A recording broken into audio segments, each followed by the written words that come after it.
Hi, Dr. Lim here. In our last video, I explained why the Sunyati you shall not worship anything. People sculpt some statues or use some symbol to represent the god or the religion. The statue, symbols, and even the name of God you shall not worship.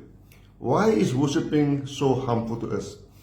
As when a person starts to worship, first, he is having the wrong expectation that his luck will be good or something beneficial will be bestowed on him. We know that many tribal people worship the tree, the rock, even the mountain. We know it is superstitious, wrong to do that. Then when civilization become more advanced, the statue of God replaced the tree, the rock and mountain as subject of worship. It is equally superstitious and banned by all religion, including Hinduism and Buddhism. Then people become more advanced. They do away with statues, but give God a name and worship the name. I have made comparative study into each religion, be it Christian, Islam, Hindu, Buddhism, and Taoism. Worship of name is banned too, as it is equally superstitious as worshipping the statues of the tree. Supreme consciousness is nameless and formless. But nameless and formless, many human beings immediately lost. And no way they shall believe in God or Supreme Lord. So statues and names are assigned to represent God. If the believer know that names and symbols are just a representation of God and not God itself, then it is okay. But the problem, many take the name or symbols as God himself. Then we have a serious problem. I'll give you a simple example. Both of us, sitting facing each other, there is a common object between us. Then both of us point to the object using our finger. Now, if both of us know that it is the object that we are pointing to, then we have no argument. But instead of discussing the object, we discussing the finger, and which direction the finger is pointing to. So even though we point to the same object, but both of us pointing in opposite directions. So instead of discussing the object, we discussing which direction of the finger is right. Then immediately we have problem because our fingers are pointing in opposite direction. Then the argument started. Both of us claim that our direction is right, Then my direction is holy and your direction is unholy. My direction is right and your direction is satanic. First we throw words at each other. Then we started to throw stones and bombs and harm each other. Just because the fingers are pointing in different directions. We assign a name to God. So when you have the name, then some characteristic shall be associated with the name. Then different groups of people assign different names to the God, and each name has different characters, and the characters are not the same. Then people started to throw words to each other, to shoot words to each other. As the conflict became more serious, they started to throw bombs and shoot bullets instead of words, and the whole world plunged into conflict because the name is not the same. The practice is not the same. The rule may not be the same. As simple as that. Even in the same religion, sometimes the practice may not be the same. The rule may not be the same. Then they also throw stones and bombs to each other. Even they believe in the same God. But due to different approach, each group claim that they are right and holy. The other groups always false and satanic. Even they were in the same religion, not to mention what will happen when in different religions.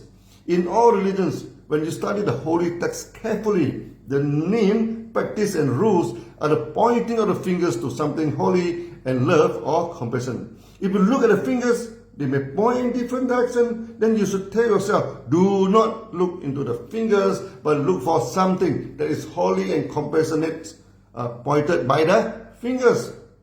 When you ignore the pointing of the fingers, then you practice detachment and you practice non-differentiation. Conflicts and fighting are resolved and permanent peace can be achieved. This is one and the only way to achieve world peace, to detach yourself from name and form. In Tao Te Ching, written by Lao Tzu, This is the holy text for Taoism. Lao Tzu stated that if a name can be named, it's no longer a name. If a way can be pointed, it's no longer the way. Name and the way are referred to name and form, even to the rule and teaching in religion. The teaching in all religions are to be followed and practiced, not to worship the name and statutes. In my past video, I have quoted Matthew from the Bible, first, second chapter of Quran, the first chapter in Upanishad, and initial chapters in Dhamma Sutra. Worship of name is banned. Just worship the name and the teaching, you are not a believer. Only when you practice the teaching and love for the Lord, then and the fellow human beings, then you are a true believer. Even though Sunya by itself is not a religion, but the practice of Sunya and the discussion in Sunya can make you understand your own religion much better, bringing you closer to the Lord and make you serve human beings in a much better way. Many Sunyati, after practicing Sunya, they found that they can pray much better and focus. Their love for fellow human beings become more intense, and the intention to serve humanity become very strong. These are the positive results from the practice of Sunya. In Sunya, we detach ourselves from name and form. Anything that can be sensed by your five senses and think with your mind are name and form. They are just the pointing of the fingers, and you shall not worship the fingers and even the pointing. During the initial practice of Sunya, when we ask a Sunyati to detach from name and form, many new students are worried. If everything is null and void, then what do we get in return? Actually, Sunya is emptiness, but emptiness is not null and void. Emptiness is the detachment to name and form. Our mind is always conditioned by the attachment to name and form. This resulted in prejudice and many malpractice in life. And worse, it blocked the power of mind.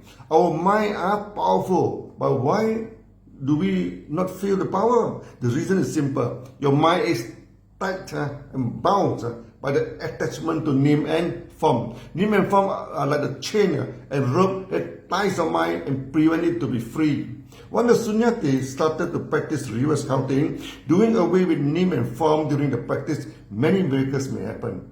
As I give you the example, the Sunyati may experience astral traveling or projection of consciousness at places far away, even intergalaxial. Some can even see heaven and hell. Some can see and even communicate with the angels. Sometimes they're precious religious relics, like the sarila, the relics from the monk or teacher, or some belonging like the bead used by the teacher and presented to them can multiply by itself. This happened to all the religions and to all believers, not restricted to certain belief and religions only.